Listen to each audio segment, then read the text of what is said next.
2010ஆம் ஆண்டு. அப்போது திமுக ஆளுங்கட்சி, அம்மா அவர்கள் எதிர்க்கட்சி. ஒரு பெரிய மிரட்டல் விடுத்து அம்மா அவர்களுக்கு எதிராக மதுரை மாவட்டத்தில் பல இடங்களில் போஸ்டர் ஒட்டியிருந்தார்கள்.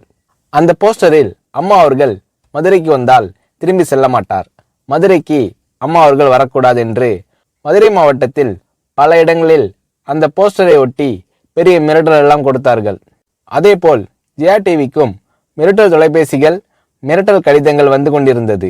ஜெயா டிவியின் செய்தி பிரிவினர் இந்த மிரட்டல்களை பற்றியெல்லாம் தியாகத்தலைவி சின்னம்மா அவர்களிடம் சொல்லி அம்மா அவர்களின் கவனத்திற்கு கொண்டு சென்றார்கள். அம்மா அவர்கள் துணிச்சல், வீரம், கம்பீரம் இவற்றின் ஒட்டுமொத்த உருவம்.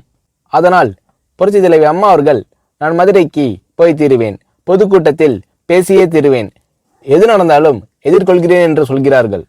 ஒரு கட்டத்தில் ஜெயா டிவிக்கு மிரட்டல் எப்படி வருகிறது என்றால், ஜெயா டிவியின் அலுவலகத்தை வெடிகுண்டு வைத்து தகர்ப்போம், அம்மா அவர்கள் மதுரைக்கு வந்தால் ஜெயா டிவியை ஒழிப்போம், இப்படியெல்லாம் நிறைய மிரட்டல்கள் தொலைபேசியின் வாயிலாகவும் கடிதத்தின் வாயிலாகவும் வந்து கொண்டிருக்கிறது.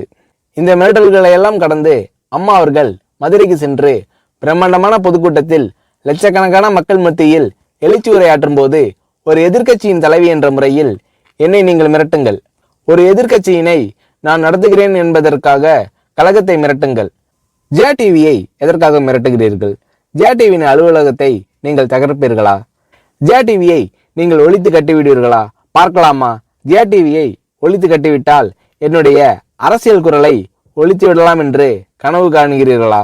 ஜெயா டிவி என் உயிருக்கும் மேலானது, நான் என்னுடைய உயிரை விட அதிகமாக நேசிப்பது, என்னுடைய அரசியல் கரமாக நான் போற்றி புகழ்வது, அதன் மேல் நீங்கள் கை வைப்பீர்களா, பார்க்கலாமா என்று எழுச்சி உரையாற்றினார் புரட்சி தலைவி அம்மா அவர்கள். இப்படியெல்லாம் அம்மா அவர்களின் அன்புக்கும் மரியாதைக்கும் பாத்திரமாக ஜெயா டிவி இருந்தது.